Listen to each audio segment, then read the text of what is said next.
Welcome to Caribbean Global Network News and Sports. I'm Scott Wilson. In today's headlines, Kenyan President lays floral tribute at Heroes Park. And in sports, young Reggae Girlz defeat Martinique. President of the Republic of Kenya, Uhuru Kenyatta, yesterday placed flowers at the shrine of the country's first national hero, Marcus Garvey, at National Heroes Park in Kingston. The ceremony formed part of the itinerary of President Kenyatta's three-day state visit to the island.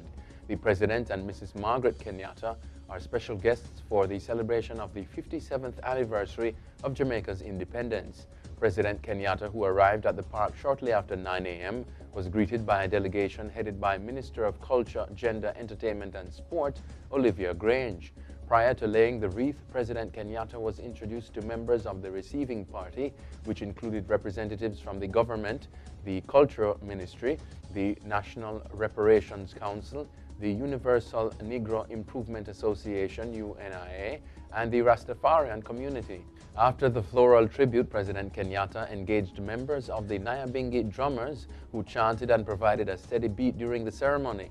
He also met with representatives from the Rastafarian community.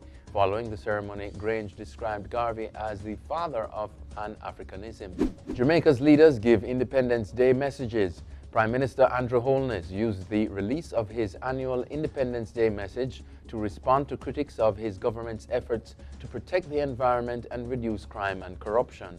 Mr. Holness said that while there are many positive things happening over the past 57 years of independence, he was under no illusion that all is not well.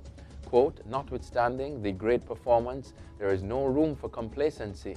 There is still many pressing issues to resolve," end quote, the Prime Minister said. Leader of the opposition, Dr. Peter Phillips, in the meantime, said that while the independence celebrations provide an opportunity to recognize the country's culture and achievements and treasure the existence of a functioning democracy, there were still major challenges which require urgent and collective action. Police accused of mishandling case involving cross-dresser.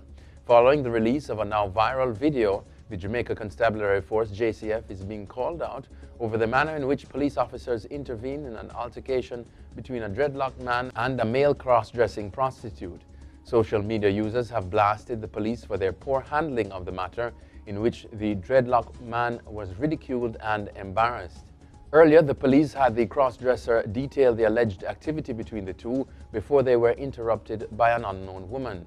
It is not known who called the police, but the cross-dresser's main bone of contention appeared to be that he wanted money for his services rendered. With the police receiving condemnation on social media for their actions, the Corporate Communications Unit, CCU, of the JCF on Monday issued a statement which said, quote, "The interaction was not in keeping with the JCF's established protocols and operating procedures," end quote. The JCF has indicated that the Inspectorate and Professional Standards Oversight Bureau of the force has launched a probe into the matter.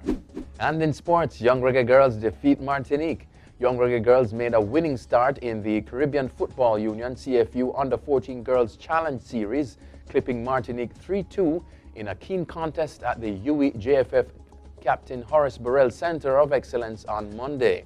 Natoya Atkinson netted all three goals for Jamaica in the 35th, 45th and 70th minutes, while Lorraine Petit-Frere, 35th and 3rd, and Captain Keneal Thompson, 63rd, got the goals for Martinique.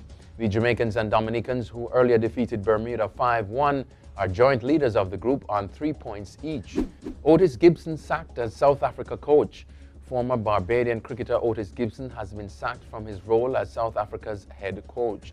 The 50-year-old, who had been engaged in the post since October 2017, came under pressure following a poor Cricket World Cup campaign as South Africa won 3 of a possible 9 matches and failed to progress beyond the group stage.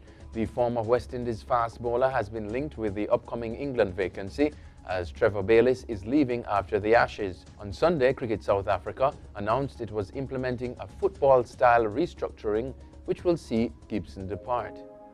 That's it for your CGN News and Sports. I'm Scott Wilson. Pleasant viewing.